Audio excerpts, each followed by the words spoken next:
سی مانگی هەشتی هەموو ساڵێک بە ڕۆژی جیهانی بێسەر و شوێنکراوان دانراوە. هەرێمی کوردستانیش یەکێکە لەو ناوچانەی کە ژمارێکی زۆر هاوڵاتی بێسەر و شوێنی هەیە و کە سوکاریان بەردەوام چاوەڕێی گەڕانەوەیان دەکەن.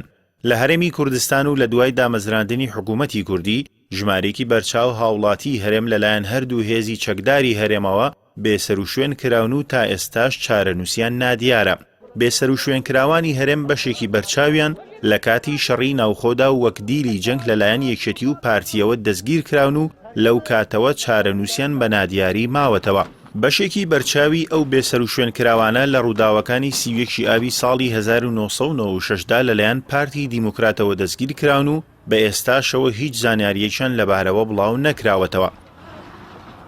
دۆسیەی بێسەر و شوێنبووان لە هەرێمی کوردستان لەلایەن پارتی و یەکێتیەوە بەردەوام شاردراوەتەوە و لەلایەن دەستگا هەواڵگیریەکانی ئەو حیزبانەوە پەردەبۆش کراوە. ئەوەش کاریگەری کۆمەڵایەتی و یاسایی لەسەر کەسوکاری بێسەر و شوێنکراوان داناوە بە جۆرێک کەسوکاریان لەگەڵ ئەوەی کە ئەندامێکی خێزانەکەیان لەدەستداوە لە ڕایکردنی مامەڵە یاساییەکاندا بەردەوام تووشی کێشەی یاسایی دەبنەوە، هەر بۆیە لە چەندین لاوە دەبنە قوربانی.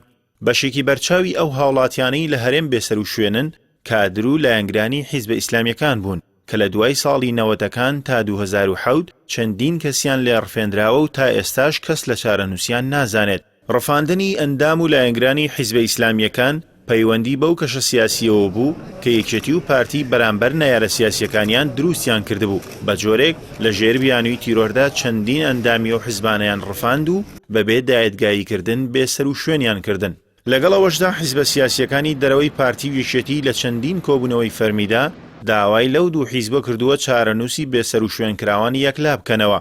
بەپێی ئاماری ڕێکخراوە نێودەوڵەتیەکان لە دوای ساڵی 2003ەوە تا ئێستا زیاتر لە 16 هاوڵاتی عێراقی بێسەر و شوێن بوون و چارەنووسیان نادیارە. ئەمساڵ لە ساڵڕۆژی بێسەر و شوێنکراواندا نەتەوە یەکگرتووەکان داوای لە حکوومەتی عێراق کرد کە لێکۆڵینەوەیەکی سربەخۆ و کارە لە بێسەر و شوێنبوانی پارێزگای ئەنبار بکات.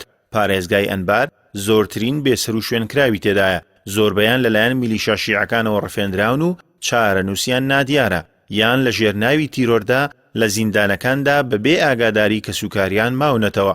نێردەی نەتەوەیەکگرتوەکان لە عێراق و کۆمیسیۆنی مافەکانی مرۆڤی سەر بە نەتەوەیەکگرتوەکان بە هاوبەشی راپۆرتێکیان دەربارەی بێسەر و شوێنکراوانی ئەنبار لە ساڵانی 2015 تا 2016 ئامادە کردووە. لە دەرەنجامەکانی راپۆرتەکەوە نەتەوەیەکگرتوەکان داوای لە حکوومەتی عێراق کردووە کە بە دوواداچوونی ورد بۆ دۆسیەی ئەو بێسەر و شوێنبوانە بکات و قەرەبووی کەسوکاریان بکاتەوە. لە جیهاندا زیاتر لە 1 ملیۆن مرۆڤ لە 30 ناوچەی جیهان بێسەر و شوێنن. ئەو ناوچانە زیاتر بەدەست هێزە مافیاییەکانەوەن و ڕێز لە بنەماکانی مافی مرۆڤ ناگرن.